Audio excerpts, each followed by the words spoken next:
Job. Job 1. There was a man in the land of Uz, whose name was Job, and that man was blameless and upright, one who feared God and turned away from evil. There were born to him 7 sons and 3 daughters. He possessed 7,000 sheep, 3,000 camels, 500 yoke of oxen, and 500 female donkeys, and very many servants, so that this man was the greatest of all the people of the East. His sons used to go and hold a feast in the house of each one on his day, and they would send and invite their 3 sisters to eat and drink with them. And when the days of the feast had run their course, Job would send and consecrate them, and he would rise early in the morning and offer burnt offerings according to the number of them all. For Job said, "It may be that my children have sinned, and cursed God in their hearts." Thus Job did continually. Now there was a day when the sons of God came to present themselves before the Lord, and Satan also came among them. The Lord said to Satan, "From where have you come?" Satan answered the Lord and said, "From going to and fro on the earth, and from walking up and down on it." And the Lord said to Satan, "Have you considered my servant Job, that there is none like him on the earth? A blameless and upright man, who fears God and turns away from evil." Then Satan answered the Lord and said, "Does Job fear God for no reason? Have you not put a hedge around him and his house and all that he has on every side? You have blessed the work of his hands, and his possessions have increased in the land. But stretch out your hand and touch all that he has, and he will curse you to your face." And the Lord said to Satan, "Behold, all that he has is in your hand. Only against him do not stretch out your hand." So Satan went out from the presence of the Lord. Now there was a day when his sons and daughters were eating and drinking wine in their oldest brother's house. And there came a messenger to Job and said, "The oxen were plowing, and the donkeys feeding beside them, and the Sabaeans fell upon them, and took them, and struck down the servants with the edge of the sword, and I alone have escaped to tell you." While he was yet speaking, there came another and said, "The fire of God fell from heaven and burned up the sheep and the servants, and consumed them, and I alone have escaped to tell you." While he was yet speaking, there came another and said, "The Chaldeans formed 3 groups and made a raid on the camels and took them and struck down the servants with the edge of the sword, and I alone have escaped to tell you." While he was yet speaking, there came another and said, "Your sons and daughters were eating and drinking wine in their oldest brother's house, and behold, a great wind came across the wilderness and struck the 4 corners of the house, and it fell upon the young people, and they are dead. And I alone have escaped to tell you." Then Job arose and tore his robe and shaved his head and fell on the ground and worshipped. And he said, "Naked I came from my mother's womb, and naked shall I return. The Lord gave, and the Lord has taken away. Blessed be the name of the Lord." In all this, Job did not sin or charge God with wrong. Job 2. Again, there was a day when the sons of God came to present themselves before the Lord, and Satan also came among them to present himself before the Lord. And the Lord said to Satan, "From where have you come?" Satan answered the Lord and said, "From going to and fro on the earth, and from walking up and down on it." And the Lord said to Satan, Have you considered my servant Job, that there is none like him on the earth, a blameless and upright man, who fears God and turns away from evil? He still holds fast his integrity, although you incited me against him to destroy him without reason. Then Satan answered the Lord and said, Skin for skin.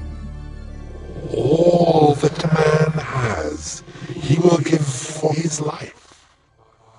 But stretch out your hand and touch his bone and his flesh, and he will curse you to your face. And the Lord said to Satan, Behold, he is in your hand. Only spare his life. So Satan went out from the presence of the Lord, and struck Job with loathsome sores from the sole of his foot to the crown of his head. And he took a piece of broken pottery with which to scrape himself while he sat in the ashes.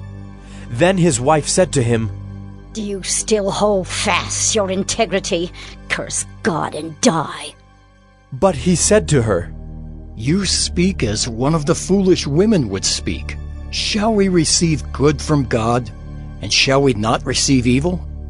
In all this, Job did not sin with his lips. Now when Job's 3 friends heard of all this evil that had come upon him, they came each from his own place: Eliphaz the Temanite, Bildad the Shuhite, and Zophar the Naamathite. They made an appointment together to come to show him sympathy and comfort him. And when they saw him from a distance, they did not recognize him. And they raised their voices and wept, and they tore their robes and sprinkled dust on their heads toward heaven.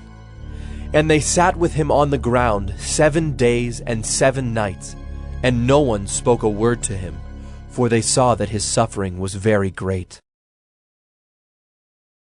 Job 3. After this, Job opened his mouth and cursed the day of his birth.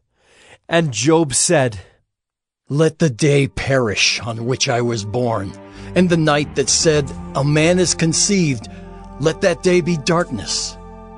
May God above not seek it, nor light shine upon it. Let gloom and deep darkness claim it. Let clouds dwell upon it. Let the blackness of the day terrify it. That night, let thick darkness seize it. Let it not rejoice among the days of the year. Let it not come into the number of the months.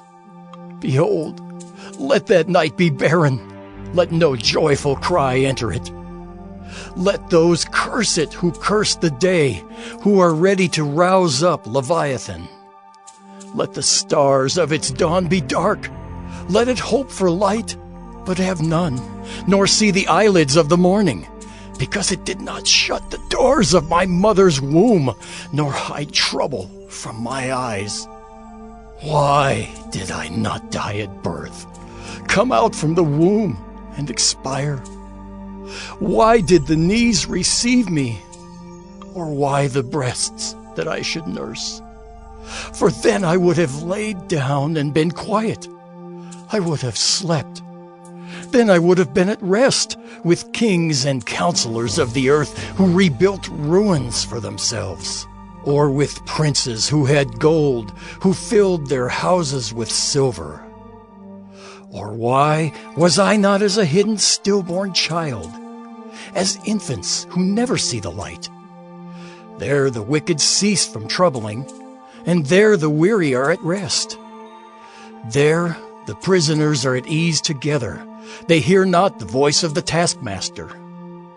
The small and the great are there, and the slave is free from his master. Why is light given to him who is in misery, and life to the bitter in soul, who long for death, but it comes not, and dig for it more than for hidden treasures, who rejoice exceedingly and are glad when they find the grave? Why is light given to a man whose way is hidden, whom God has hedged in? For my sighing comes instead of my bread, and my groanings are poured out like water. For the thing that I fear comes upon me, and what I dread befalls me. I am not at ease, nor am I quiet. I have no rest, but trouble comes. Job 4. Then Eliphaz the Temanite answered and said, If one ventures a word with you, will you be impatient? Yet who can keep from speaking? Behold, you have instructed many, and you have strengthened the weak hands. Your words have upheld him who was stumbling, and you have made firm the feeble knees. But now it has come to you, and you are impatient. It touches you, and you are dismayed. Is not your fear of God your confidence, and the integrity of your ways your hope? Remember, who that was innocent ever perished? Or where were the upright cut off? As I have seen, those who plow iniquity and sow trouble reap the same.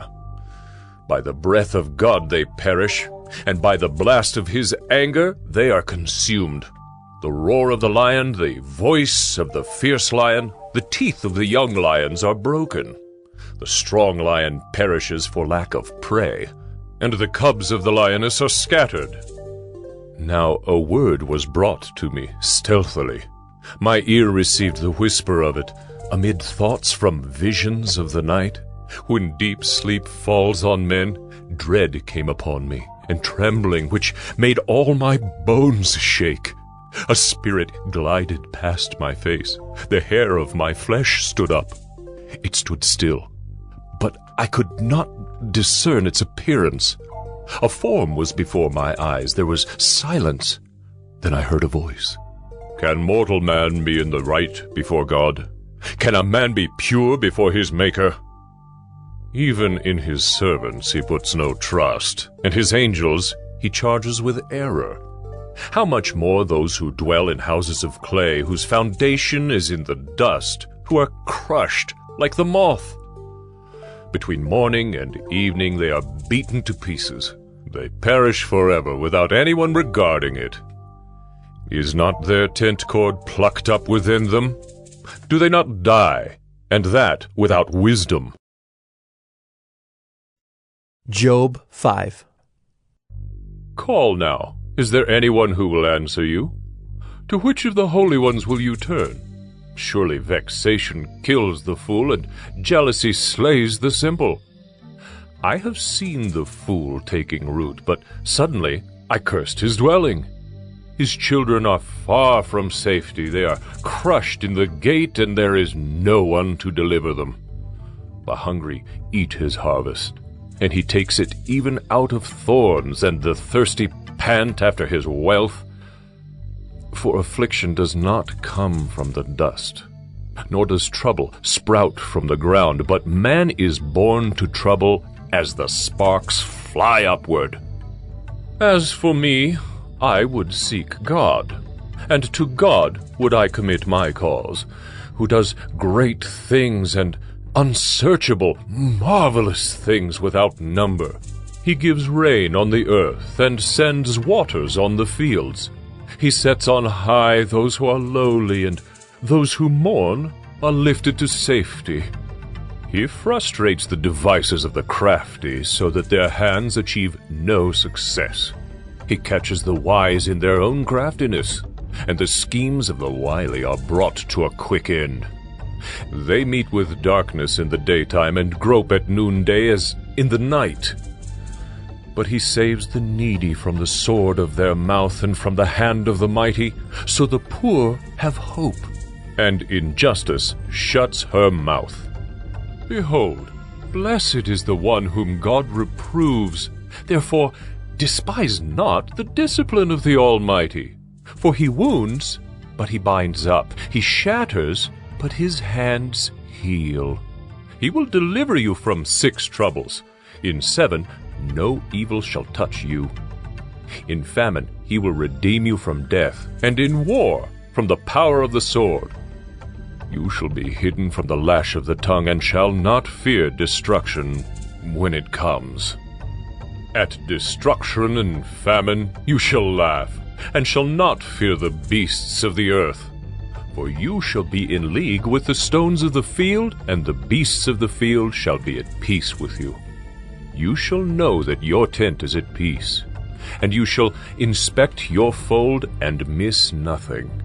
You shall know also that your offspring shall be many, and your descendants as the grass of the earth. You shall come to your grave in ripe old age, like a sheaf gathered up in its season.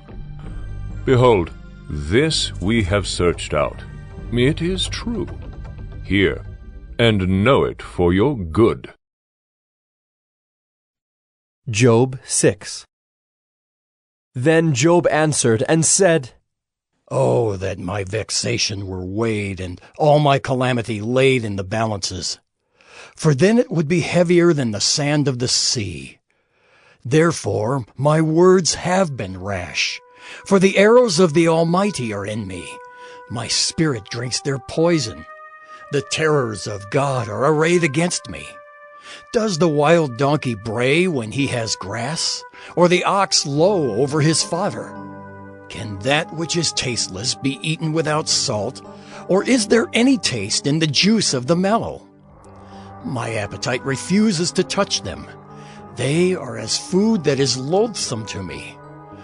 Oh, that I might have my request, and that God would fulfill my hope, that it would please God to crush me, that he would let loose his hand and cut me off.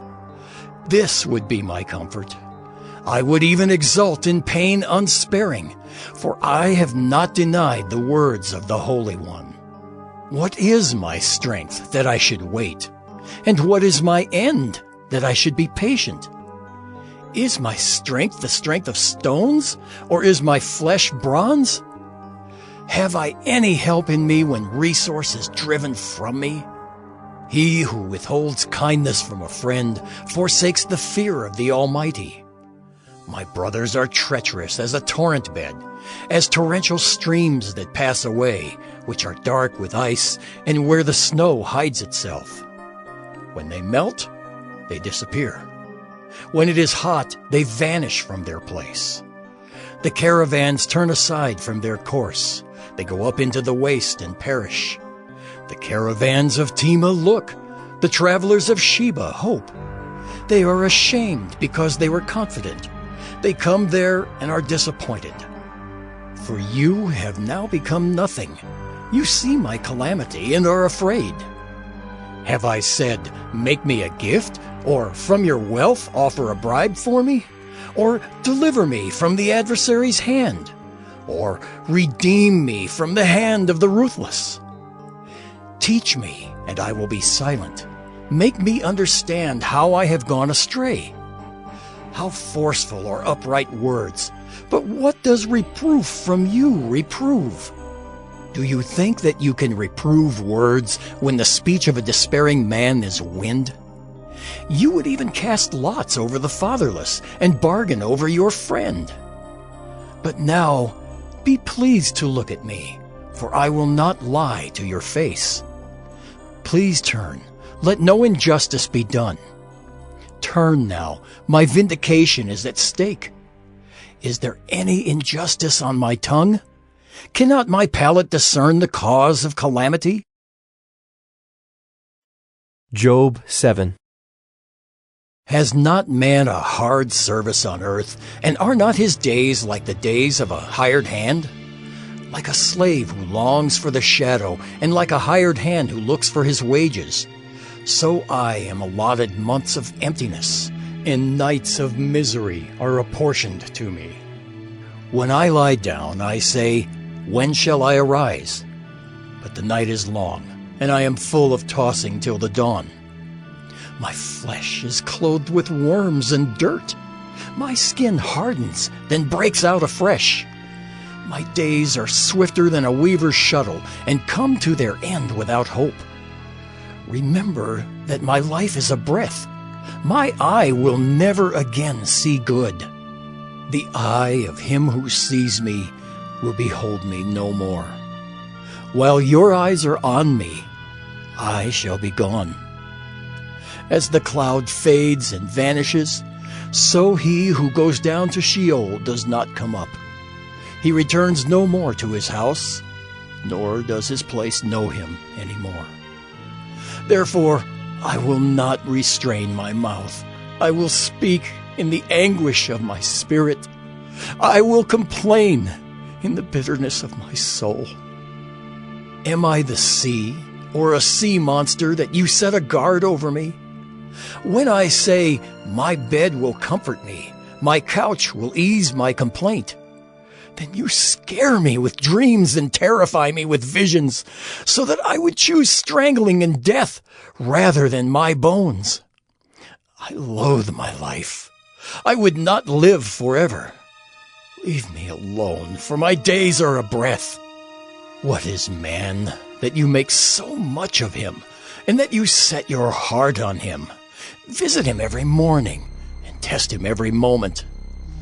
How long will you not look away from me, nor leave me alone till I swallow my spit? If I sin, what do I do to you, you watcher of mankind? Why have you made me your mark? Why have I become a burden to you? Why do you not pardon my transgression and take away my iniquity? For now I shall lie in the earth. You will seek me, but I shall not be. Job 8. Then Bildad the Shuhite answered and said, How long will you say these things, and the words of your mouth be a great wind? Does God pervert justice, or does the Almighty pervert the right? If your children have sinned against him, he has delivered them into the hand of their transgression. If you will seek God and plead with the Almighty for mercy, if you are pure and upright, surely then he will rouse himself for you and restore your rightful habitation. And though your beginning was small, your latter days will be very great. For inquire, please, of bygone ages, and consider what the fathers have searched out. For we are but of yesterday, and know nothing. For our days on earth are a shadow. Will they not teach you and tell you and utter words out of their understanding? Can papyrus grow where there is no marsh? Can reeds flourish where there is no water? While yet in flower and not cut down, they wither before any other plant. Such are the paths of all who forget God. The hope of the godless shall perish. His confidence is severed, and his trust is a spider's web. He leans against his house, but it does not stand. He lays hold of it, but it does not endure. He is a lush plant before the sun, and his shoots spread over his garden. His roots entwine the stone heap. He looks upon a house of stones. If he is destroyed from his place, then it will deny him, saying, I have never seen you. Behold, this is the joy of his way, and out of the soil others will spring. Behold, God will not reject a blameless man, nor take the hand of evildoers. He will yet fill your mouth with laughter, and your lips with shouting. Those who hate you will be clothed with shame, and the tent of the wicked will be no more. Job 9. Then Job answered and said, Truly, I know that it is so. But how can a man be in the right before God? If one wished to contend with him, one could not answer him once in 1,000 times. He is wise in heart and mighty in strength. Who has hardened himself against him and succeeded? He who removes mountains, and they know it not when he overturns them in his anger. Who shakes the earth out of its place, and its pillars tremble.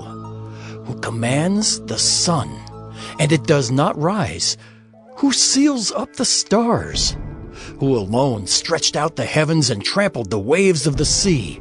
Who made the Bear and Orion, the Pleiades, and the chambers of the south.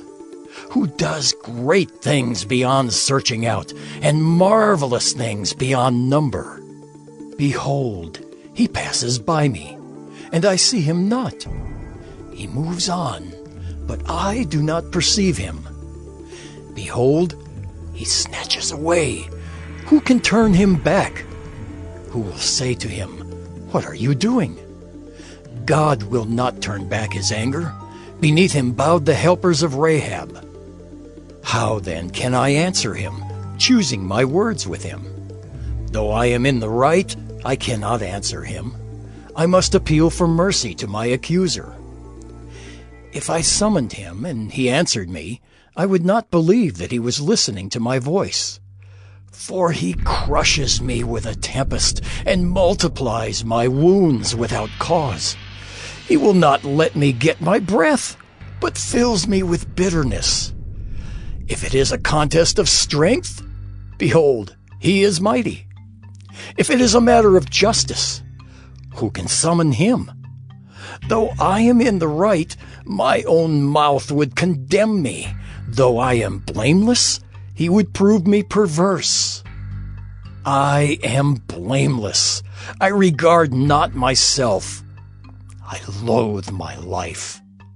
It is all one. Therefore I say, he destroys both the blameless and the wicked. When disaster brings sudden death, he mocks at the calamity of the innocent. The earth is given into the hand of the wicked. He covers the faces of its judges. If it is not he, who then is it? My days are swifter than a runner. They flee away. They see no good. They go by like skiffs of reed, like an eagle swooping on the prey.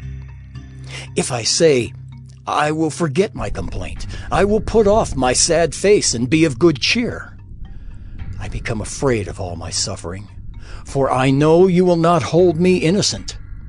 I shall be condemned. Why then do I labor in vain? If I wash myself with snow and cleanse my hands with lye, yet you will plunge me into a pit, and my own clothes will abhor me. For he is not a man as I am, that I might answer him, that we should come to trial together. There is no arbiter between us, who might lay his hand on us both. Let him take his rod away from me, and let not dread of him terrify me. Then I would speak without fear of him, for I am not so in myself. Job 10. I loathe my life. I will give free utterance to my complaint. I will speak in the bitterness of my soul. I will say to God, do not condemn me. Let me know why you contend against me. Does it seem good to you to oppress, to despise the work of your hands and favor the designs of the wicked? Have you eyes of flesh? Do you see as man sees? Are your days as the days of man, or your years as a man's years? That you seek out my iniquity and search for my sin, although you know that I am not guilty, and there is none to deliver out of your hand. Your hands fashioned and made me, and now you have destroyed me altogether. Remember that you have made me like clay, and will you return me to the dust? Did you not pour me out like milk and curdle me like cheese? You clothed me with skin and flesh, and knit me together with bones and sinews. You have granted me life and steadfast love, and your care has preserved my spirit. Yet these things you hid in your heart. I know that this was your purpose. If I sin, you watch me and do not acquit me of my iniquity. If I am guilty, woe to me. If I am in the right, I cannot lift up my head, for I am filled with disgrace and look on my affliction. And were my head lifted up, you would hunt me like a lion, and again work wonders against me.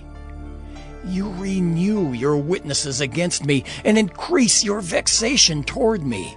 You bring fresh troops against me. Why did you bring me out from the womb? Would that I had died before any eye had seen me, and were as though I had not been, carried from the womb to the grave. Are not my days few? Then cease, and leave me alone, that I may find a little cheer. Before I go, and I shall not return to the land of darkness and deep shadow, the land of gloom like thick darkness, like deep shadow without any order, where light is as thick darkness. Job 11. Then Zophar the Naamathite answered and said, Should a multitude of words go unanswered, and a man full of talk be judged right? Should your babble silence men, and when you mock shall no one shame you? For you say, My doctrine is pure, and I am clean in God's eyes. But oh, that God would speak and open his lips to you, and that he would tell you the secrets of wisdom. For he is manifold in understanding. Know, then, that God exacts of you less than your guilt deserves. Can you find out the deep things of God? Can you find out the limit of the Almighty? It is higher than heaven. What can you do? Deeper than Sheol. What can you know? Its measure is longer than the earth and broader than the sea. If he passes through and imprisons and summons the court, who can turn him back? For he knows worthless men. When he sees iniquity, will he not consider it? But a stupid man will get understanding when a wild donkey's colt is born a man. If you prepare your heart, you will stretch out your hands toward him. If iniquity is in your hand, put it far away, and let not injustice dwell in your tents. Surely then you will lift up your face without blemish. You will be secure and will not fear. You will forget your misery. You will remember it as waters that have passed away, and your life will be brighter than the noonday. Its darkness will be like the morning, and you will feel secure because there is hope. You will look around and take your rest in security.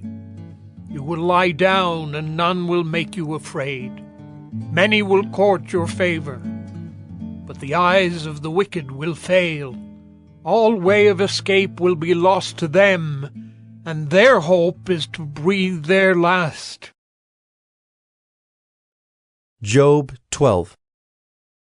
Then Job answered and said, No doubt you are the people, and wisdom will die with you. But I have understanding as well as you. I am not inferior to you. Who does not know such things as these? I am a laughingstock to my friends. I, who called to God and he answered me, a just and blameless man, am a laughingstock. In the thought of one who is at ease, there is contempt for misfortune. It is ready for those whose feet slip. The tents of robbers are at peace, and those who provoke God are secure, who bring their God in their hand. But ask the beasts, and they will teach you, the birds of the heavens, and they will tell you, or the bushes of the earth, and they will teach you, and the fish of the sea will declare to you. Who among all these does not know that the hand of the Lord has done this? In his hand is the life of every living thing, and the breath of all mankind. Does not the ear test words as the palate tastes food? Wisdom is with the aged, and understanding in length of days. With God are wisdom and might. He has counsel and understanding.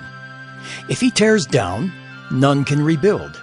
If he shuts a man in, none can open. If he withholds the waters, they dry up. If he sends them out, they overwhelm the land. With him are strength and sound wisdom. The deceived and the deceiver are his. He leads counselors away stripped, and judges he makes fools. He looses the bonds of kings and binds a waistcloth on their hips. He leads priests away stripped and overthrows the mighty. He deprives of speech those who are trusted and takes away the discernment of the elders. He pours contempt on princes and loosens the belt of the strong. He uncovers the deeps out of darkness and brings deep darkness to light.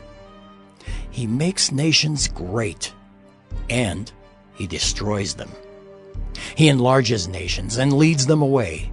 He takes away understanding from the chiefs of the people of the earth and makes them wander in a pathless waste. They grope in the dark without light, and he makes them stagger like a drunken man. Job 13. Behold, my eye has seen all this, my ear has heard and understood it. What you know, I also know. I am not inferior to you.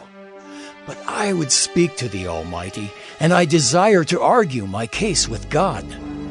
As for you, you whitewash with lies. Worthless physicians are you all. Oh, that you would keep silent, and it would be your wisdom. Hear now my argument, and listen to the pleadings of my lips. Will you speak falsely for God and speak deceitfully for him? Will you show partiality toward him? Will you plead the case for God? Will it be well with you when he searches you out? Or can you deceive him as one deceives a man? He will surely rebuke you if in secret you show partiality. Will not his majesty terrify you, and the dread of him fall upon you? Your maxims are proverbs of ashes. Your defenses are defenses of clay. Let me have silence, and I will speak, and let come on me what may. Why should I take my flesh in my teeth, and put my life in my hand? Though he slay me, I will hope in him. Yet I will argue my ways to his face. This will be my salvation, that the godless shall not come before him. Keep listening to my words, and let my declaration be in your ears. Behold, I have prepared my case. I know that I shall be in the right. Who is there who will contend with me? For then I would be silent and die. Only grant me two things, then I will not hide myself from your face. Withdraw your hand far from me, and let not dread of you terrify me. Then call, and I will answer, or let me speak, and you reply to me.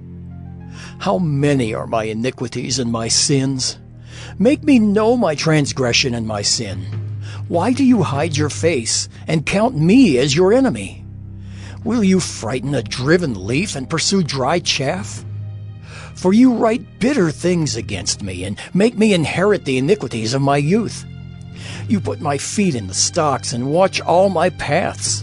You set a limit for the soles of my feet. Man wastes away like a rotten thing, like a garment that is moth-eaten. Job 14. Man who is born of a woman is few of days and full of trouble. He comes out like a flower and withers. He flees like a shadow and continues not. And do you open your eyes on such a one and bring me into judgment with you? Who can bring a clean thing out of an unclean? There is not one. Since his days are determined, and the number of his months is with you, and you have appointed his limits that he cannot pass, look away from him and leave him alone, that he may enjoy like a hired hand his day. For there is hope for a tree if it be cut down, that it will sprout again, and that its shoots will not cease. Though its root grow old in the earth and its stump die in the soil, yet at the scent of water it will bud and put out branches like a young plant. But a man dies and is laid low. Man breathes his last, and where is he? As waters fail from a lake, and a river wastes away and dries up, so a man lies down and rises not again. Till the heavens are no more, he will not awake or be roused out of his sleep.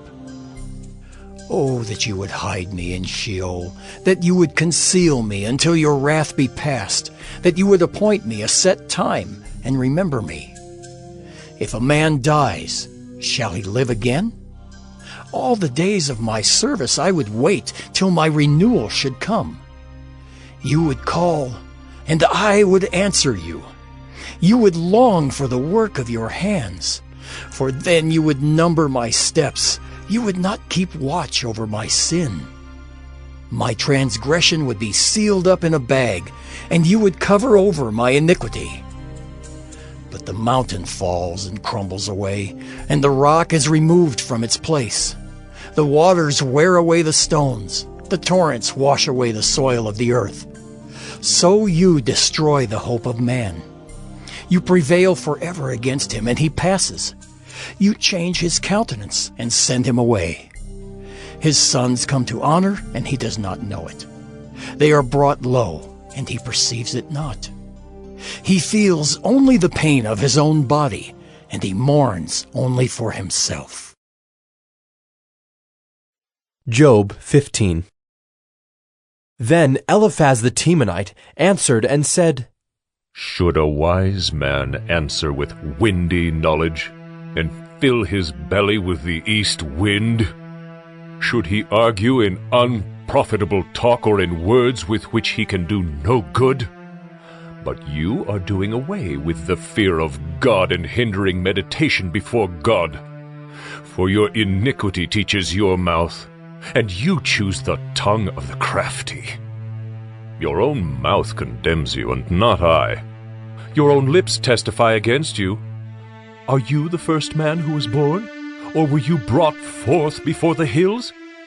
Have you listened in the counsel of God?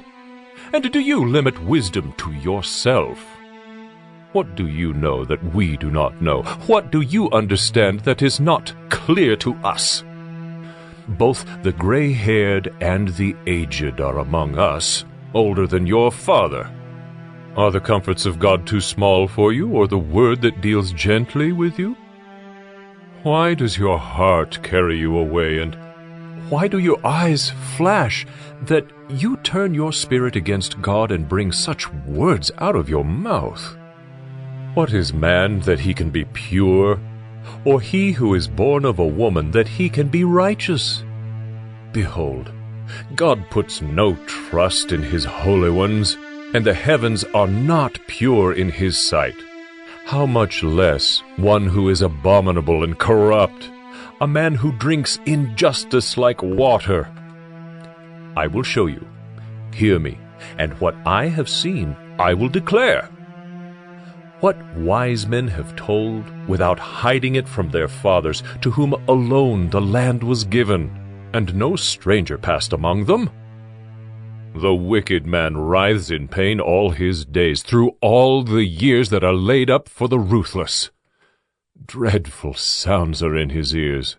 In prosperity the destroyer will come upon him. He does not believe that he will return out of darkness, and he is marked for the sword. He wanders abroad for bread, saying, Where is it? He knows that a day of darkness is ready at his hand. Distress and anguish terrify him. They prevail against him like a king ready for battle. Because he has stretched out his hand against God and defies the Almighty, running stubbornly against him with a thickly bossed shield, because he has covered his face with his fat, and gathered fat upon his waist, and has lived in desolate cities, in houses that none should inhabit, which were ready to become heaps of ruins, he will not be rich, and his wealth will not endure, nor will his possessions spread over the earth. He will not depart from darkness. The flame will dry up his shoots, and by the breath of his mouth he will depart. Let him not trust in emptiness, deceiving himself. For emptiness will be his payment. It will be paid in full before his time, and his branch will not be green. He will shake off his unripe grape like the vine, and cast off his blossom like the olive tree. For the company of the godless is barren, and fire consumes the tents of bribery. They conceive trouble and give birth to evil, and their womb prepares deceit. Job 16. Then Job answered and said, I have heard many such things. Miserable comforters are you all. Shall windy words have an end? Or what provokes you that you answer? I also could speak as you do if you were in my place. I could join words together against you and shake my head at you. I could strengthen you with my mouth, and the solace of my lips would assuage your pain. If I speak, my pain is not assuaged, and if I forbear, how much of it leaves me? Surely now God has worn me out. He has made desolate all my company. And he has shriveled me up, which is a witness against me, and my leanness has risen up against me. It testifies to my face. He has torn me in his wrath and hated me. He has gnashed his teeth at me. My adversary sharpens his eyes against me. Men have gaped at me with their mouth. They have struck me insolently on the cheek. They mass themselves together against me. God gives me up to the ungodly and casts me into the hands of the wicked. I was at ease, and he broke me apart. He seized me by the neck and dashed me to pieces. He set me up as his target. His archers surround me. He slashes open my kidneys and does not spare. He pours out my gall on the ground. He breaks me with breach upon breach. He runs upon me like a warrior. I have sewed sackcloth upon my skin and have laid my strength in the dust. My face is red with weeping, and on my eyelids is deep darkness, although there is no violence in my hands and my prayer is pure. O earth, cover not my blood, and let my cry find no resting place. Even now, behold, my witness is in heaven, and he who testifies for me is on high. My friends scorn me. My eye pours out tears to God, that he would argue the case of a man with God, as a son of man does with his neighbor. For when a few years have come, I shall go the way from which I shall not return. Job 17. My spirit is broken. My days are extinct. The graveyard is ready for me. Surely there are mockers about me, and my eye dwells on their provocation. Lay down a pledge for me with yourself. Who is there who will put up security for me? Since you have closed their hearts to understanding, therefore you will not let them triumph. He who informs against his friends to get a share of their property, the eyes of his children will fail. He has made me a byword of the peoples, and I am one before whom men spit. My eye has grown dim from vexation, and all my members are like a shadow. The upright are appalled at this, and the innocent stirs himself up against the godless. Yet the righteous holds to his way, and he who has clean hands grows stronger and stronger. But you, come on again, all of you, and I shall not find a wise man among you. My days are past. My plans are broken off, the desires of my heart. They make night into day. The light, they say, is near to the darkness. If I hope for Sheol as my house, if I make my bed in darkness, if I say to the pit, you are my father, and to the worm, my mother or my sister, where then is my hope? Who will see my hope? Will it go down to the bars of Sheol? Shall we descend together into the dust? Job 18. Then Bildad the Shuhite answered and said, How long will you hunt for words? Consider, and then we will speak. Why are we counted as cattle? Why are we stupid in your sight? You who tear yourself in your anger, shall the earth be forsaken for you? Or the rock be removed out of its place? Indeed, the light of the wicked is put out, and the flame of his fire does not shine. The light is dark in his tent, and his lamp above him is put out. His strong steps are shortened, and his own schemes throw him down. For he is cast into a net by his own feet, and he walks on its mesh. A trap seizes him by the heel, a snare lays hold of him. A rope is hidden for him in the ground, a trap for him in the path. Terrors frighten him on every side and chase him at his heels. His strength is famished, and calamity is ready for his stumbling. It consumes the parts of his skin. The firstborn of death consumes his limbs. He is torn from the tent in which he trusted and is brought to the king of terrors. In his tent dwells that which is none of his. Sulfur is scattered over his habitation. His roots dry up beneath, and his branches wither above.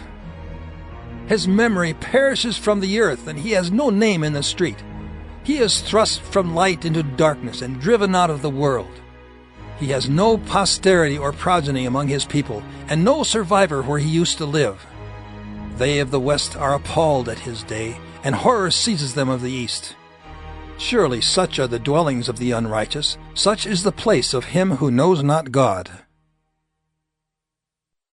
Job 19. Then Job answered and said, How long will you torment me and break me in pieces with words? These 10 times you have cast reproach upon me. Are you not ashamed to wrong me? And even if it be true that I have erred, my error remains with myself. If indeed you magnify yourselves against me and make my disgrace an argument against me, know then that God has put me in the wrong and closed his net about me. Behold, I cry out violence, but I am not answered. I call for help, but there is no justice.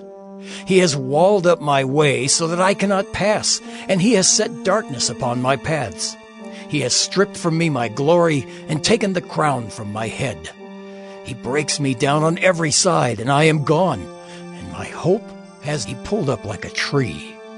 He has kindled his wrath against me and counts me as his adversary. His troops come on together. They have cast up their siege ramp against me and encamp around my tent. He has put my brothers far from me, and those who knew me are wholly estranged from me. My relatives have failed me. My close friends have forgotten me. The guests in my house and my maidservants count me as a stranger. I have become a foreigner in their eyes. I call to my servant, but he gives me no answer. I must plead with him with my mouth for mercy. My breath is strange to my wife, and I am a stench to the children of my own mother. Even young children despise me. When I rise, they talk against me. All my intimate friends abhor me, and those whom I loved have turned against me. My bones stick to my skin and to my flesh, and I have escaped by the skin of my teeth. Have mercy on me. Have mercy on me, O you, my friends, for the hand of God has touched me. Why do you, like God, pursue me? Why are you not satisfied with my flesh? Oh, that my words were written. Oh, that they were inscribed in a book. Oh, that with an iron pen and lead they were engraved in the rock forever. For I know that my Redeemer lives, and at the last he will stand upon the earth. And after my skin has been thus destroyed, yet in my flesh I shall see God, whom I shall see for myself, and my eyes shall behold, and not another. My heart faints within me. If you say, How we will pursue him, and the root of the matter is found in him, be afraid of the sword, for wrath brings the punishment of the sword, that you may know there is a judgment. Job 20. Then Zophar the Naamathite answered and said, Therefore my thoughts answer me, because of my haste within me. I hear censure that insults me, and out of my understanding a spirit answers me. Do you not know this from of old, since man was placed on earth, that the exulting of the wicked is short, and the joy of the godless but for a moment? Though his height mount up to the heavens, and his head reach to the clouds, he will perish forever like his own dung. Those who have seen him will say, Where is he? He will fly away like a dream and not be found. He will be chased away like a vision of the night. The eye that saw him will see him no more, nor will his place any more behold him. His children will seek the favor of the poor, and his hands will give back his wealth.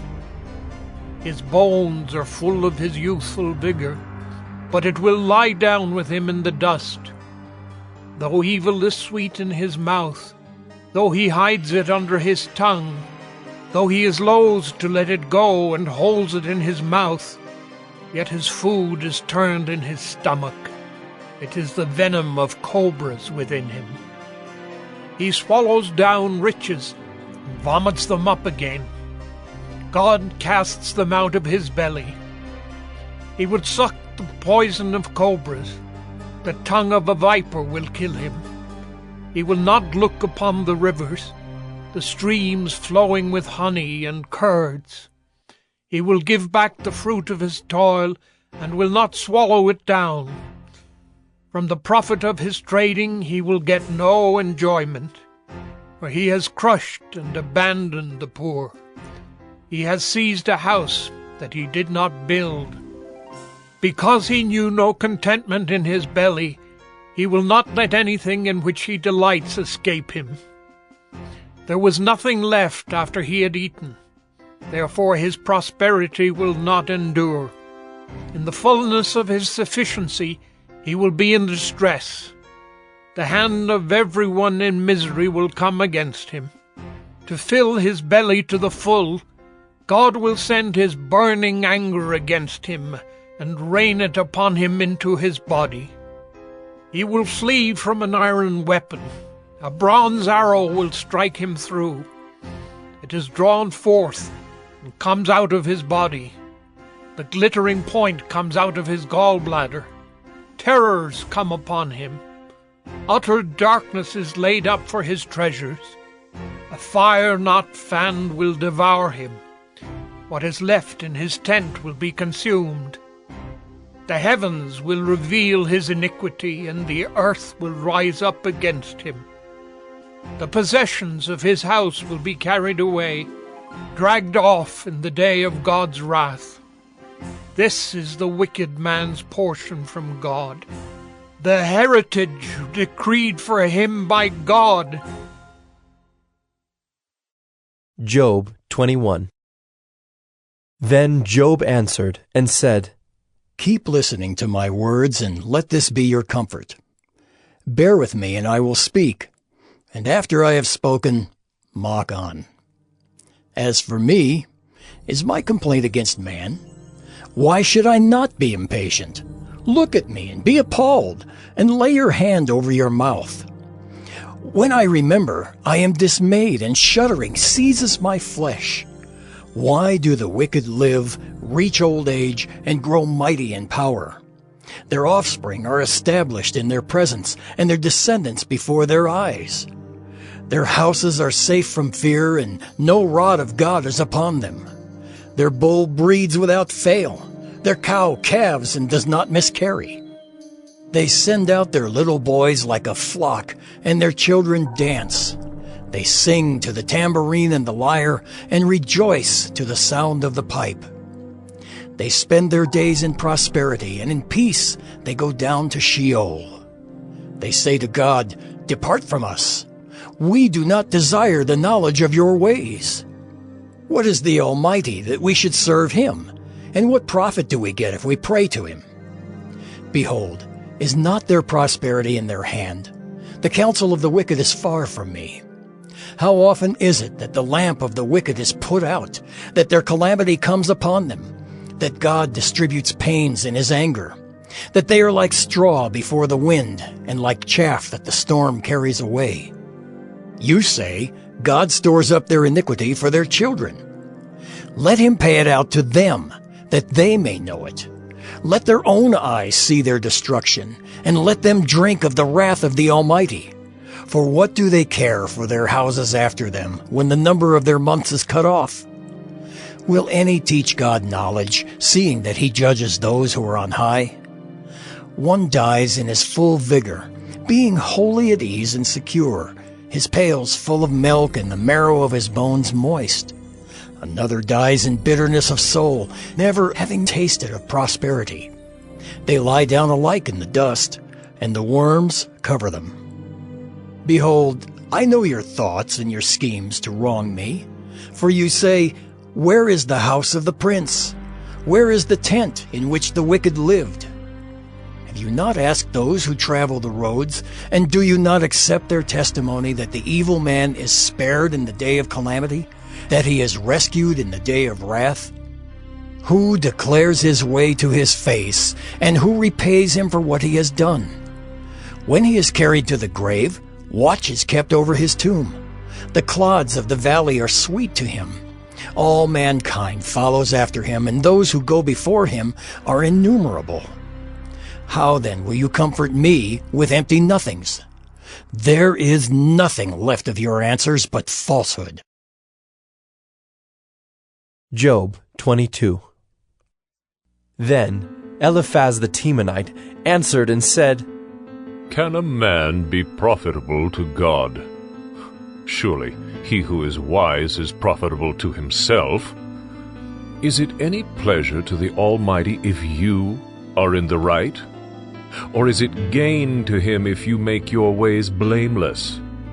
Is it for your fear of him that he reproves you and enters into judgment with you? Is not your evil abundant? There is no end to your iniquities.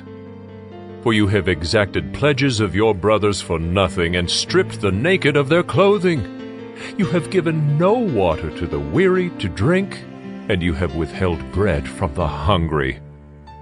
The man with power possessed the land, and the favored man lived in it. You have sent widows away empty, and the arms of the fatherless were crushed. Therefore, snares are all around you, and sudden terror overwhelms you, or darkness so that you cannot see, and a flood of water covers you. Is not God high in the heavens? See the highest stars, how lofty they are? But you say, What does God know? Can he judge through the deep darkness? Thick clouds veil him so that he does not see, and he walks on the vault of heaven. Will you keep to the old way that wicked men have trod?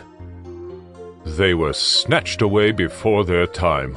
Their foundation was washed away. They said to God, Depart from us, and what can the Almighty do to us? Yet he filled their houses with good things, but the counsel of the wicked is far from me. The righteous see it and are glad. The innocent one mocks at them, saying, Surely our adversaries are cut off, and what they left the fire has consumed. Agree with God, and be at peace.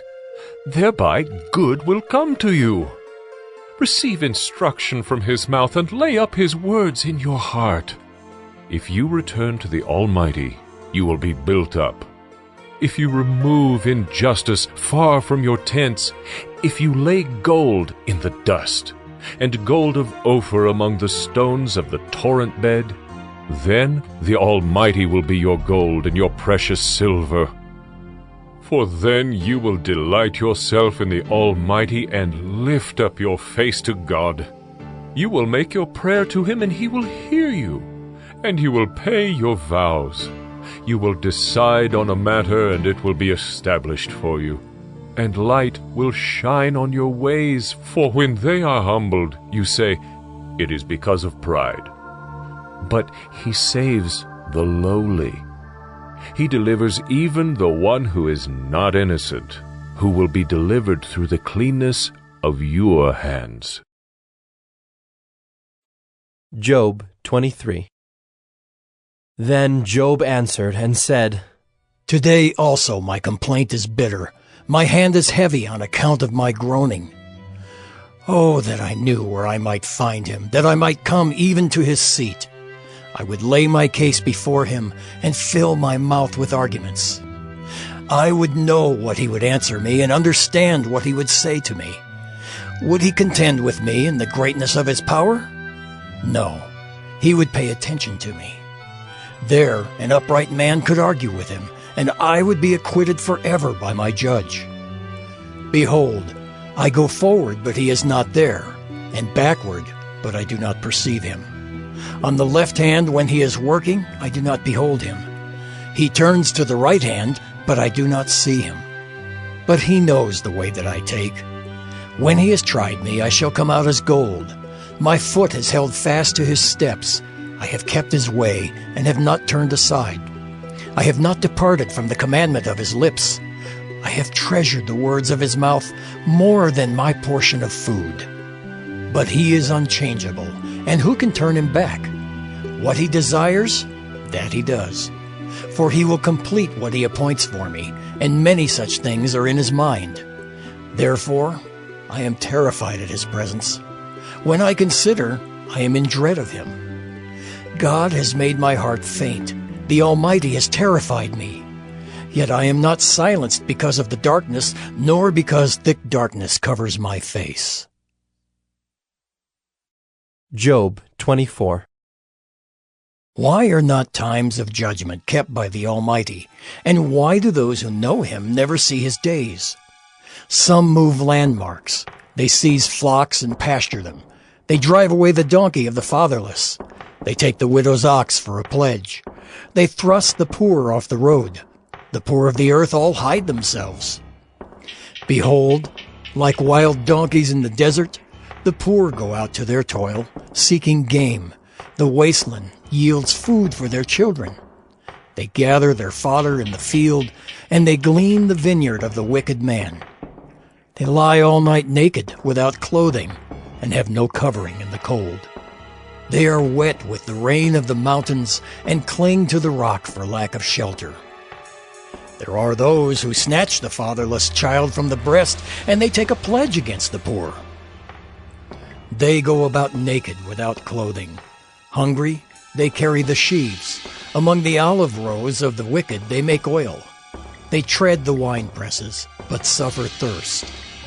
From out of the city the dying groan, and the soul of the wounded cries for help. Yet God charges no one with wrong. There are those who rebel against the light, who are not acquainted with its ways, and do not stay in its paths. The murderer rises before it is light, that he may kill the poor and needy, and in the night he is like a thief. The eye of the adulterer also waits for the twilight, saying, No eye will see me, and he veils his face. In the dark they dig through houses.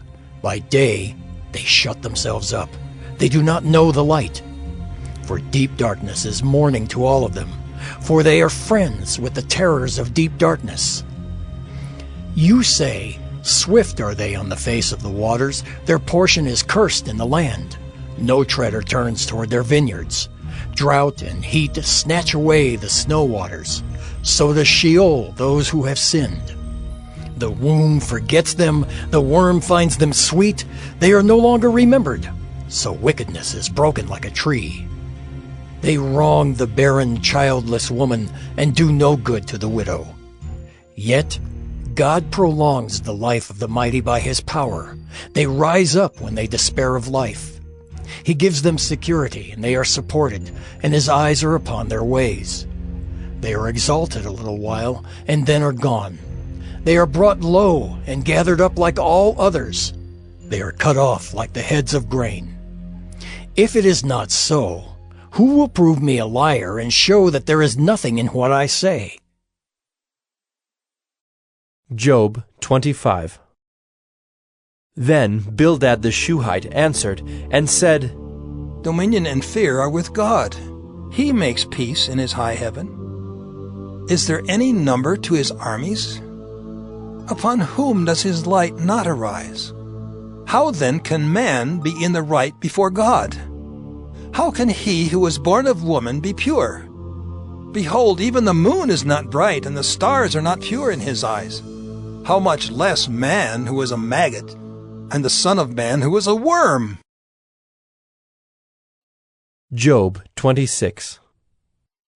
Then Job answered and said, How you have helped him who has no power. How you have saved the arm that has no strength. How you have counseled him who has no wisdom, and plentifully declared sound knowledge. With whose help have you uttered words, and with whose breath has come out from you? The dead tremble under the waters and their inhabitants. Sheol is naked before God, and Abaddon has no covering. He stretches out the north over the void, and hangs the earth on nothing. He binds up the waters in his thick clouds, and the cloud is not split open under them. He covers the face of the full moon and spreads over it his cloud. He has inscribed a circle on the face of the waters at the boundary between light and darkness. The pillars of heaven tremble and are astounded at his rebuke. By his power he stilled the sea. By his understanding he shattered Rahab. By his wind the heavens were made fair. His hand pierced the fleeing serpent. Behold, these are but the outskirts of his ways, and how small a whisper do we hear of him. But the thunder of his power, who can understand? Job 27.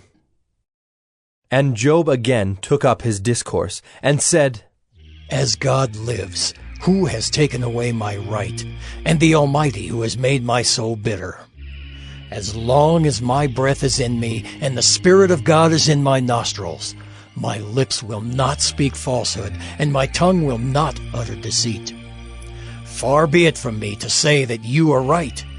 Till I die, I will not put away my integrity from me.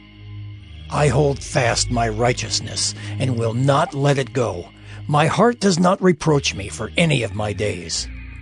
Let my enemy be as the wicked, and let him who rises up against me be as the unrighteous. For what is the hope of the godless when God cuts him off, when God takes away his life? Will God hear his cry when distress comes upon him? Will he take delight in the Almighty? Will he call upon God at all times?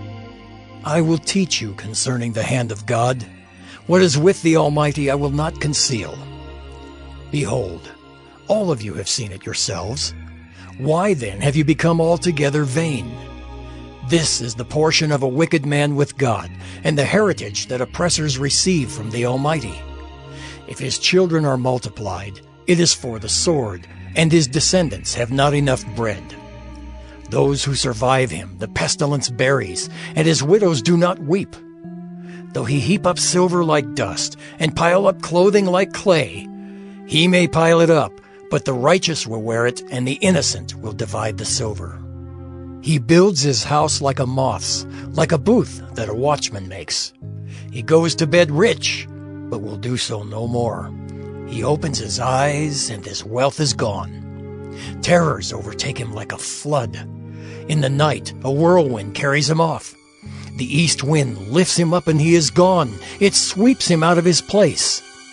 It hurls at him without pity. He flees from its power in headlong flight. It claps its hands at him and hisses at him from its place. Job 28. Surely there is a mine for silver and a place for gold that they refine. Iron is taken out of the earth, and copper is smelted from the ore. Man puts an end to darkness and searches out to the farthest limit the ore in gloom and deep darkness. He opens shafts in a valley away from where anyone lives. They are forgotten by travelers. They hang in the air, far away from mankind. They swing to and fro. As for the earth, out of it comes bread, but underneath it is turned up as by fire. Its stones are the place of sapphires, and it has dust of gold.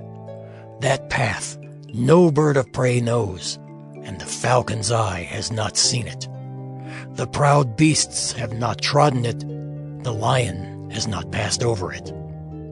Man puts his hand to the flinty rock and overturns mountains by the roots. He cuts out channels in the rocks, and his eye sees every precious thing. He dams up the streams so that they do not trickle, and the thing that is hidden he brings out to light. But where shall wisdom be found? And where is the place of understanding? Man does not know its worth, and it is not found in the land of the living.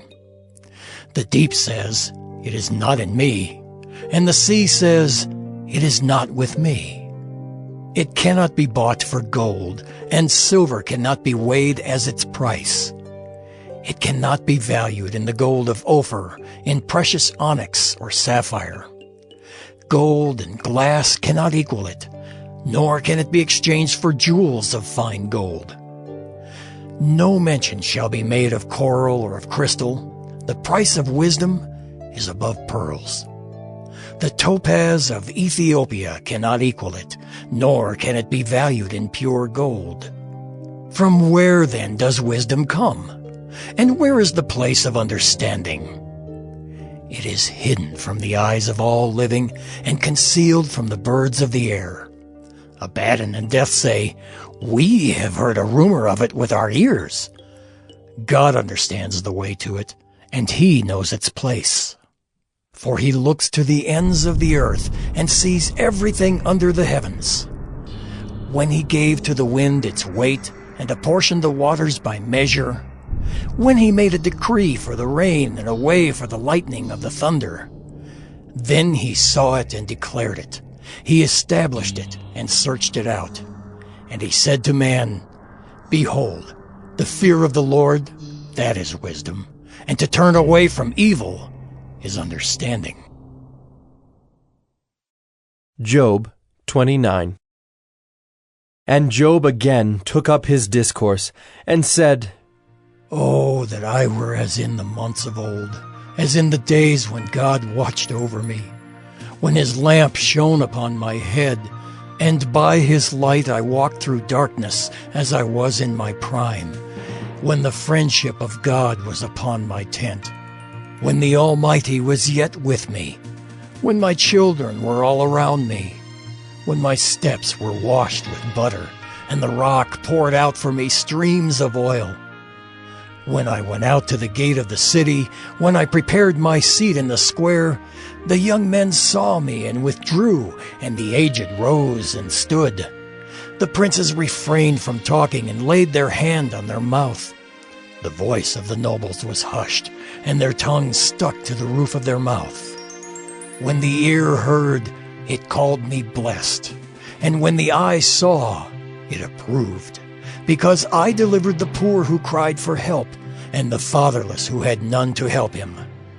The blessing of him who was about to perish came upon me, and I caused the widow's heart to sing for joy.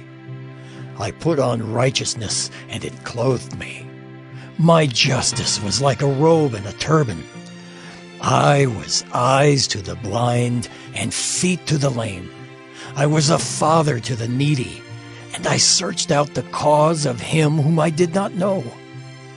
I broke the fangs of the unrighteous, and made him drop his prey from his teeth. Then I thought, I shall die in my nest, and I shall multiply my days as the sand. My roots spread out to the waters, with the dew all night on my branches, my glory fresh with me, and my bow ever new in my hand. Men listened to me and waited and kept silence for my counsel. After I spoke, they did not speak again, and my word dropped upon them. They waited for me as for the rain, and they opened their mouths as for the spring rain. I smiled on them when they had no confidence, and the light of my face they did not cast down. I chose their way and sat as chief, and I lived like a king among his troops, like one who comforts mourners. Job 30. But now they laugh at me, men who are younger than I, whose fathers I would have disdained to set with the dogs of my flock. What could I gain from the strength of their hands, men whose vigor is gone? Through want and hard hunger, they gnaw the dry ground by night in waste and desolation. They pick saltwort and the leaves of bushes and the roots of the broom tree for their food. They are driven out from human company. They shout after them as after a thief. In the gullies of the torrents they must dwell, in holes of the earth and of the rocks. Among the bushes they bray, under the nettles they huddle together. A senseless, a nameless brood, they have been whipped out of the land. And now I have become their song. I am a byword to them. They abhor me. They keep aloof from me. They do not hesitate to spit at the sight of me. Because God has loosed my cord and humbled me, they have cast off restraint in my presence. On my right hand the rabble rise. They push away my feet. They cast up against me their ways of destruction. They break up my path. They promote my calamity. They need no one to help them. As through a wide breach they come. Amid the crash they roll on. Terrors are turned upon me. My honor is pursued as by the wind, and my prosperity has passed away like a cloud. And now my soul is poured out within me. Days of affliction have taken hold of me.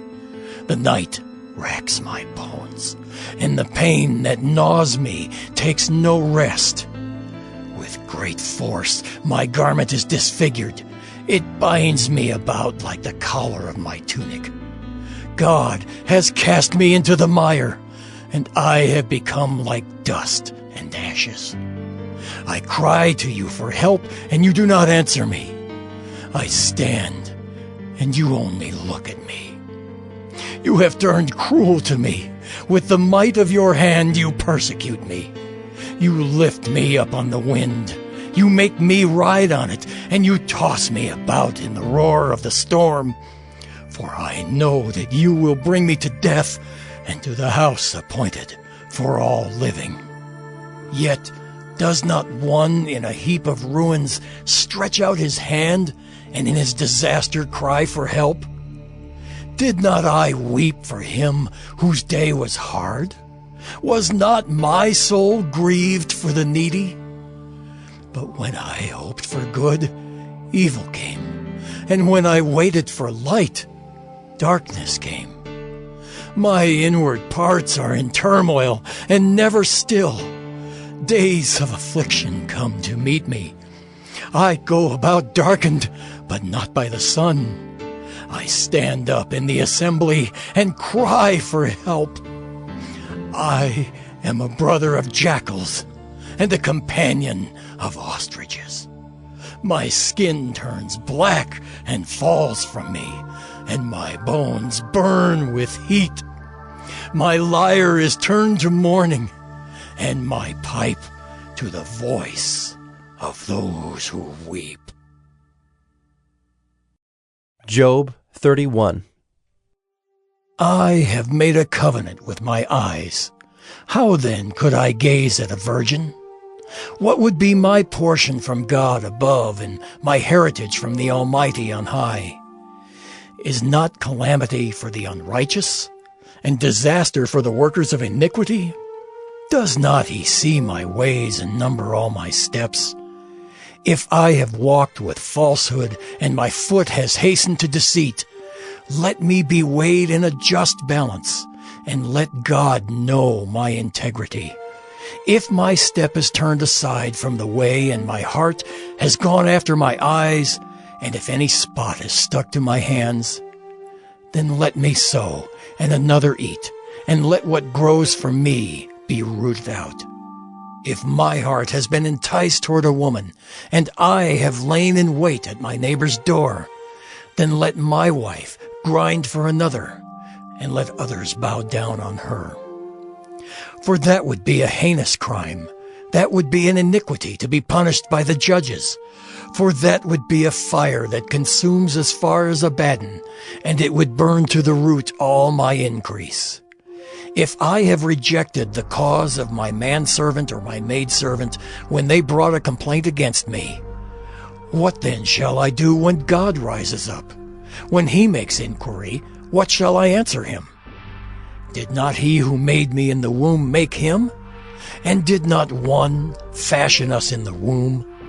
If I have withheld anything that the poor desired, or have caused the eyes of the widow to fail, or have eaten my morsel alone, and the fatherless has not eaten of it, for from my youth the fatherless grew up with me as with a father, and from my mother's womb I guided the widow. If I have seen anyone perish for lack of clothing, or the needy without covering, if his body has not blessed me, and if he was not warmed with the fleece of my sheep, if I have raised my hand against the fatherless because I saw my help in the gate, then let my shoulder blade fall from my shoulder, and let my arm be broken from its socket. For I was in terror of calamity from God, and I could not have faced his majesty.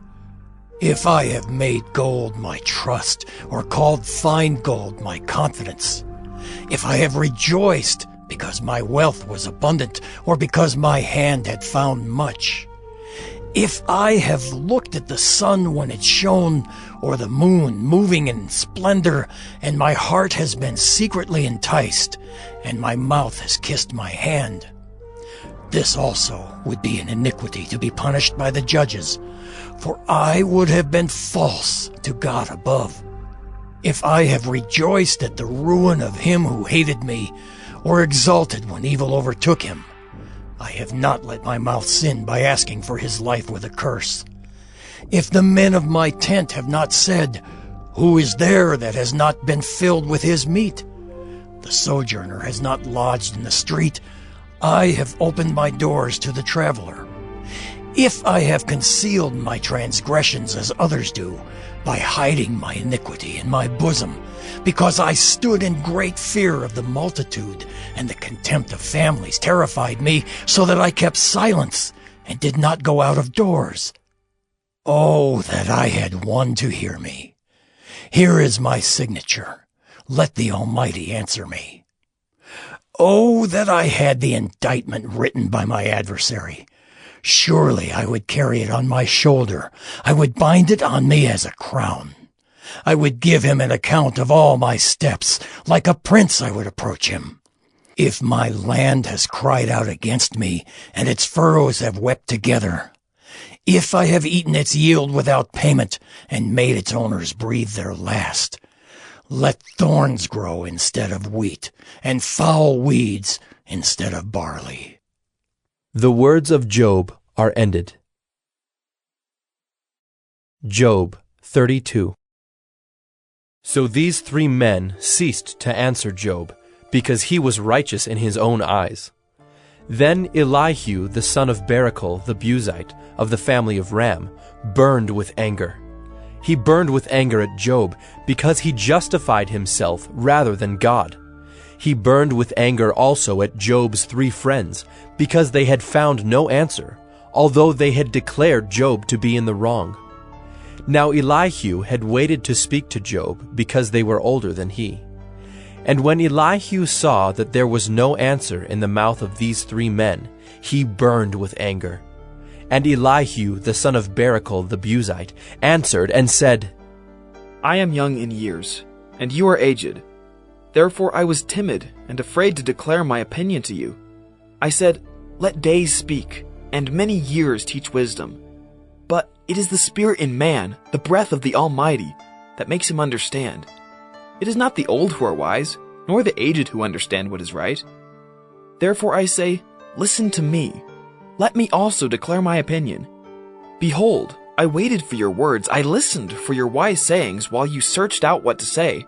I gave you my attention, and behold, there was none among you who refuted Job or who answered his words. Beware lest you say, We have found wisdom. God may vanquish him, not a man. He has not directed his words against me, and I will not answer him with your speeches. They are dismayed. They answer no more. They have not a word to say. And shall I wait, because they do not speak? Because they stand there and answer no more? I also will answer with my share. I also will declare my opinion. For I am full of words. The spirit within me constrains me. Behold, my belly is like wine that has no vent, like new wineskins ready to burst. I must speak, that I may find relief. I must open my lips and answer. I will not show partiality to any man, or use flattery toward any person, for I do not know how to flatter, else my Maker would soon take me away. Job 33. But now, hear my speech, O Job, and listen to all my words. Behold, I open my mouth, the tongue in my mouth speaks. My words declare the uprightness of my heart, and what my lips know they speak sincerely. The Spirit of God has made me, and the breath of the Almighty gives me life. Answer me if you can. Set your words in order before me. Take your stand. Behold, I am toward God as you are. I too was pinched off from a piece of clay. Behold, no fear of me need terrify you. My pressure will not be heavy upon you. Surely you have spoken in my ears, and I have heard the sound of your words. You say, I am pure without transgression. I am clean, and there is no iniquity in me. Behold, he finds occasions against me. He counts me as his enemy. He puts my feet in the stocks, and watches all my paths. Behold, in this you are not right. I will answer you, for God is greater than man. Why do you contend against him, saying he will answer none of man's words? For God speaks in one way, and in two, though man does not perceive it. In a dream, in a vision of the night, when deep sleep falls on men, while they slumber on their beds. Then he opens the ears of men, and terrifies them with warnings, that he may turn man aside from his deed, and conceal pride from a man. He keeps back his soul from the pit, his life from perishing by the sword. Man is also rebuked with pain on his bed, and with continual strife in his bones, so that his life loathes bread, and his appetite the choicest food. His flesh is so wasted away that it cannot be seen, and his bones that were not seen stick out. His soul draws near the pit, and his life to those who bring death. If there be for him an angel, a mediator, one of the 1,000, to declare to man what is right for him, and he is merciful to him and says, Deliver him from going down into the pit. I have found a ransom. Let his flesh become fresh with youth. Let him return to the days of his youthful vigor. Then man prays to God, and he accepts him. He sees his face with a shout of joy, and he restores to man his righteousness. He sings before men and says, I sinned and perverted what was right, and it was not repaid to me. He has redeemed my soul from going down into the pit, and my life shall look upon the light. Behold, God does all these things twice, 3 times with a man, to bring back his soul from the pit, that he may be lighted with the light of life. Pay attention, O Job, listen to me. Be silent, and I will speak. If you have any words, answer me. Speak, for I desire to justify you. If not, listen to me. Be silent, and I will teach you wisdom. Job 34.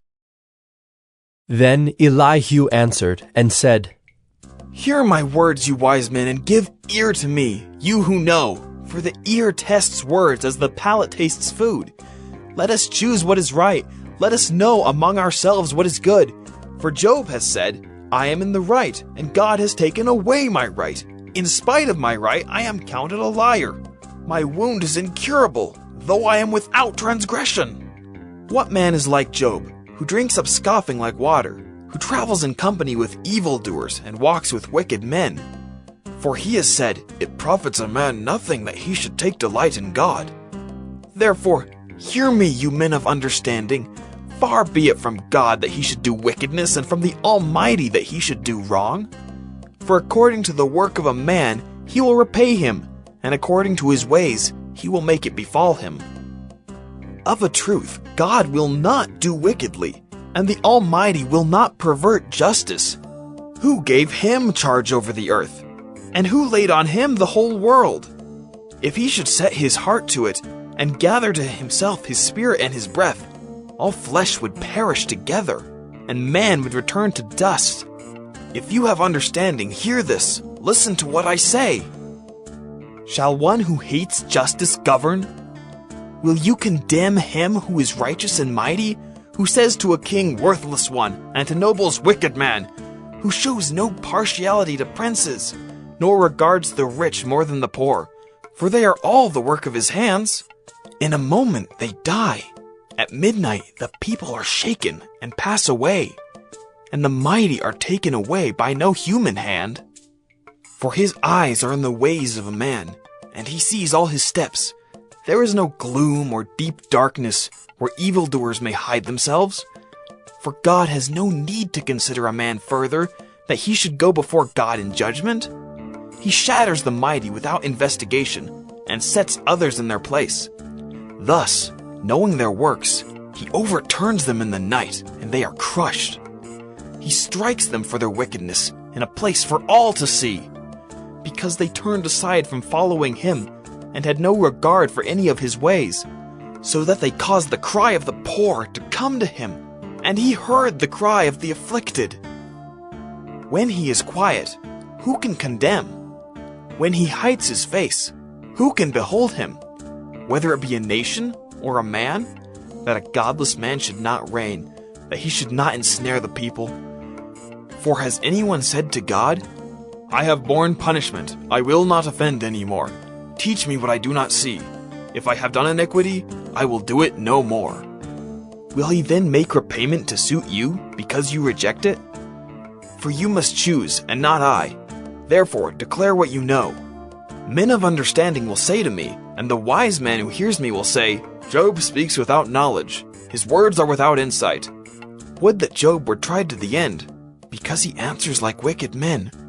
For he adds rebellion to his sin. He claps his hands among us and multiplies his words against God. Job 35. And Elihu answered and said, Do you think this to be just? Do you say, it is my right before God? That you ask, what advantage have I? How am I better off than if I had sinned? I will answer you, and your friends with you. Look at the heavens and see, and behold the clouds, which are higher than you. If you have sinned, what do you accomplish against him? And if your transgressions are multiplied, what do you do to him? If you are righteous, what do you give to him? Or what does he receive from your hand? Your wickedness concerns a man like yourself, and your righteousness a son of man. Because of the multitude of oppressions, people cry out. They call for help because of the arm of the mighty. But none says, Where is God, my Maker, who gives songs in the night, who teaches us more than the beasts of the earth, and makes us wiser than the birds of the heavens? There they cry out, but he does not answer, because of the pride of evil men. Surely God does not hear an empty cry, nor does the Almighty regard it. How much less when you say that you do not see him, that the case is before him, and you are waiting for him. And now, because his anger does not punish, and he does not take much note of transgression, Job opens his mouth in empty talk. He multiplies words without knowledge. Job 36. And Elihu continued and said, Bear with me a little, and I will show you, for I have yet something to say on God's behalf. I will get my knowledge from afar, and ascribe righteousness to my Maker.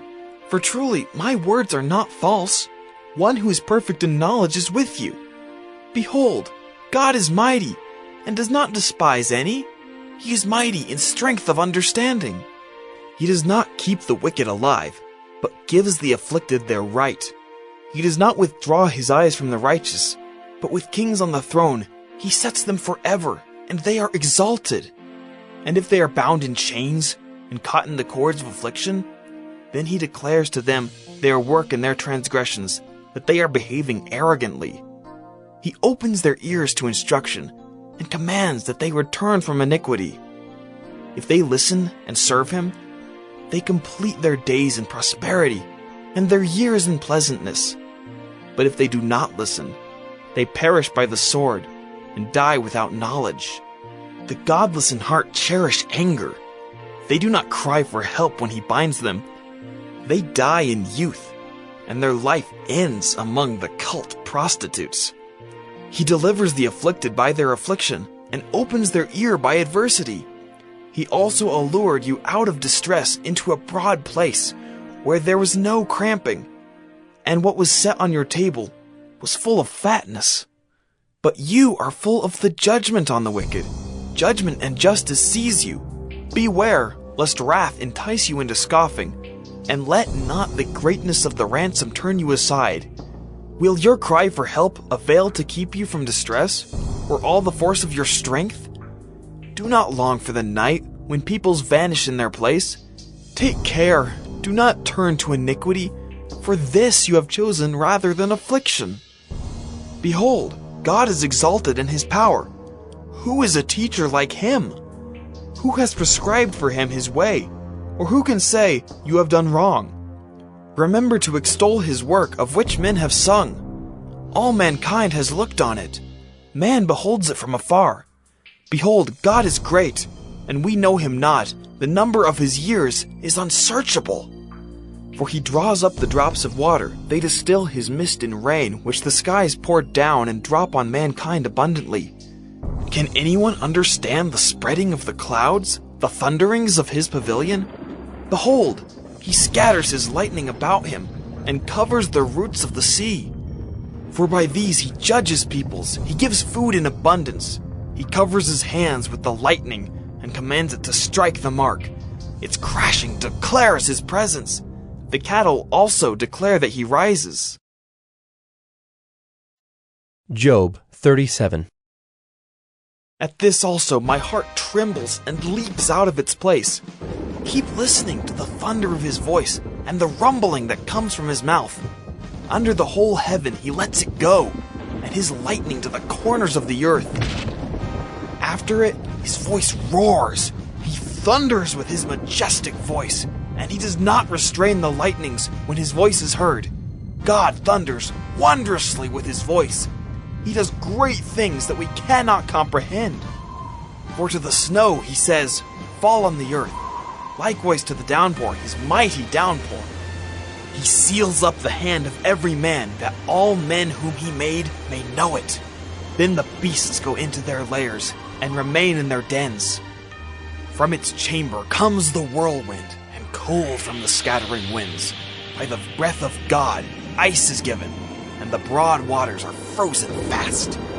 He loads the thick cloud with moisture. The clouds scatter his lightning.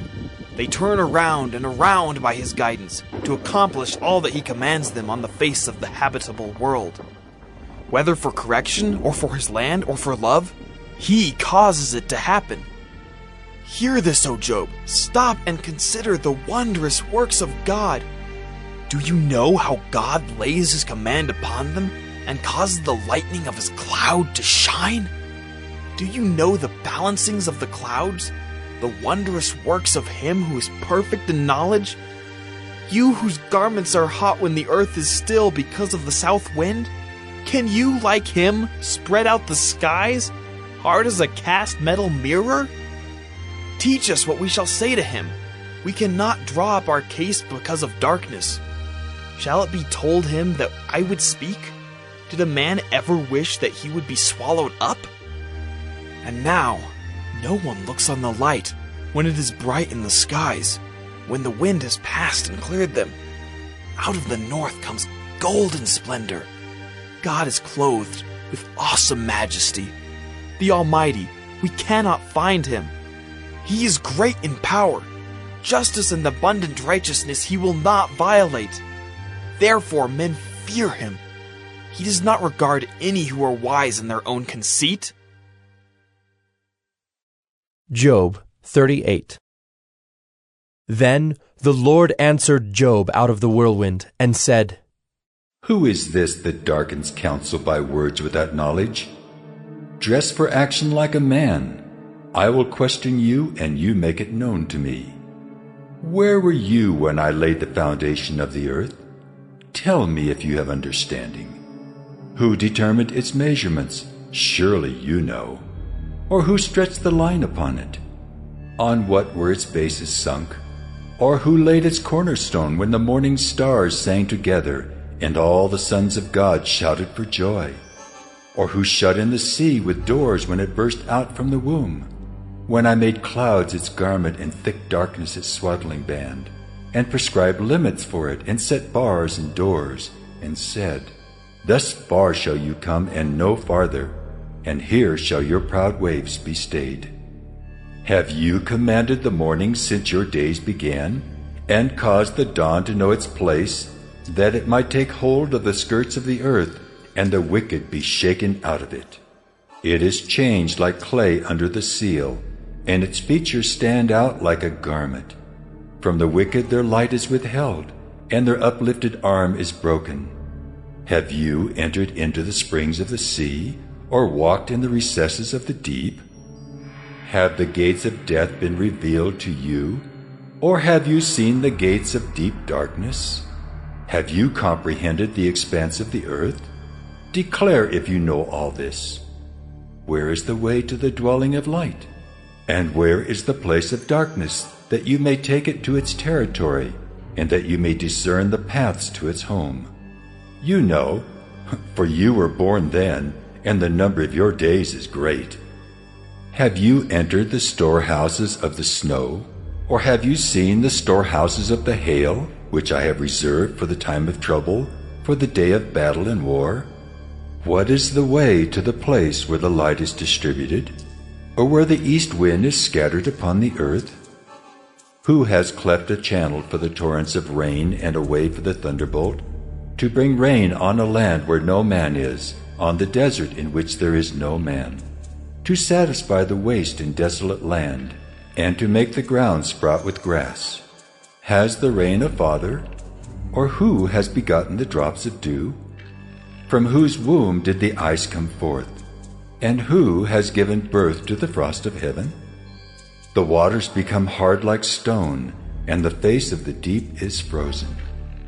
Can you bind the chains of the Pleiades, or loose the cords of Orion? Can you lead forth the Mazzaroth in their season, or can you guide the bear with its children? Do you know the ordinances of the heavens? Can you establish their rule on the earth? Can you lift up your voice to the clouds, that a flood of waters may cover you? Can you send forth lightnings, that they may go and say to you, Here we are? Who has put wisdom in the inward parts, or given understanding to the mind?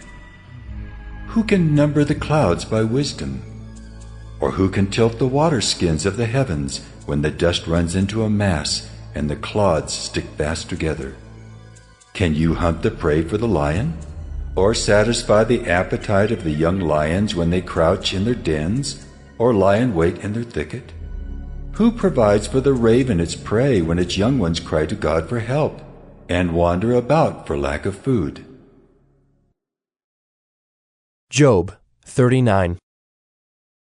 Do you know when the mountain goats give birth? Do you observe the calving of the does? Can you number the months that they fulfill? And do you know the time when they give birth? When they crouch, bring forth their offspring, and are delivered of their young. Their young ones become strong. They grow up in the open. They go out and do not return to them. Who has let the wild donkey go free? Who has loosed the bonds of the swift donkey, to whom I have given the arid plain for his home, and the salt land for his dwelling place? He scorns the tumult of the city. He hears not the shouts of the driver. He ranges the mountains as his pasture, and he searches after every green thing. Is the wild ox willing to serve you? Will he spend the night at your manger? Can you bind him in the furrow with ropes? Or will he harrow the valleys after you? Will you depend on him because his strength is great? And will you leave to him your labor? Do you have faith in him that he will return your grain and gather it to your threshing floor? The wings of the ostrich wave proudly, but are they the pinions and plumage of love? For she leaves her eggs to the earth, and lets them be warmed on the ground, forgetting that a foot may crush them, and that the wild beast may trample them. She deals cruelly with her young, as if they were not hers. Though her labor be in vain, yet she has no fear, because God has made her forget wisdom and given her no share in understanding. When she rouses herself to flee, she laughs at the horse and his rider. Do you give the horse his might? Do you clothe his neck with a mane? Do you make him leap like the locust? His majestic snorting is terrifying. He paws in the valley and exults in his strength. He goes out to meet the weapons. He laughs at fear and is not dismayed. He does not turn back from the sword. Upon him rattle the quiver, the flashing spear and the javelin. With fierceness and rage he swallows the ground. He cannot stand still at the sound of the trumpet. When the trumpet sounds, he says, "Aha!" He smells the battle from afar, the thunder of the captains and the shouting. Is it by your understanding that the hawk soars and spreads his wings toward the south? Is it at your command that the eagle mounts up and makes his nest on high? On the rock he dwells and makes his home, on the rocky crag and stronghold. From there he spies out the prey. His eyes behold it from far away. His young ones suck up blood, and where the slain are, there is he. Job 40. And the Lord said to Job, Shall a fault finder contend with the Almighty? He who argues with God, let him answer it. Then Job answered the Lord and said, Behold, I am of small account. What shall I answer you? I lay my hand on my mouth. I have spoken once, and I will not answer. Twice, but I will proceed no further.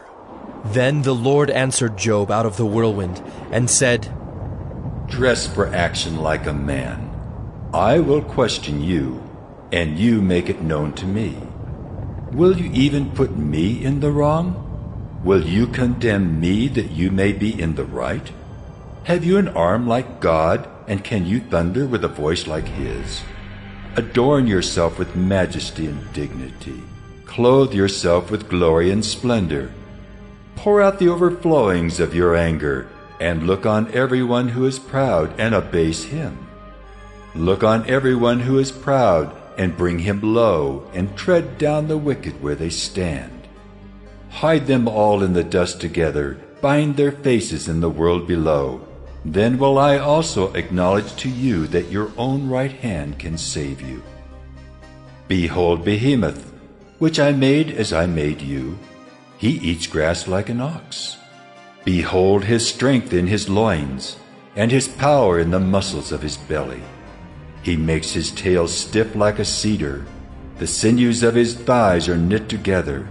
His bones are tubes of bronze, his limbs like bars of iron. He is the first of the works of God. Let him who made him bring near his sword. For the mountains yield food for him, where all the wild beasts play. Under the lotus plants he lies, in the shelter of the reeds and in the marsh. For his shade, the lotus trees cover him. The willows of the brooks surround him. Behold, if the river is turbulent, he is not frightened. He is confident though Jordan rushes against his mouth. Can one take him by his eyes, or pierce his nose with a snare? Job 41. Can you draw out Leviathan with a fishhook, or press down his tongue with a cord? Can you put a rope in his nose, or pierce his jaw with a hook? Will he make many pleas to you? Will he speak to you soft words? Will he make a covenant with you to take him for your servant forever? Will you play with him as with a bird? Or will you put him on a leash for your girls? Will traders bargain over him? Will they divide him up among the merchants? Can you fill his skin with harpoons, or his head with fishing spears? Lay your hands on him. Remember the battle. You will not do it again.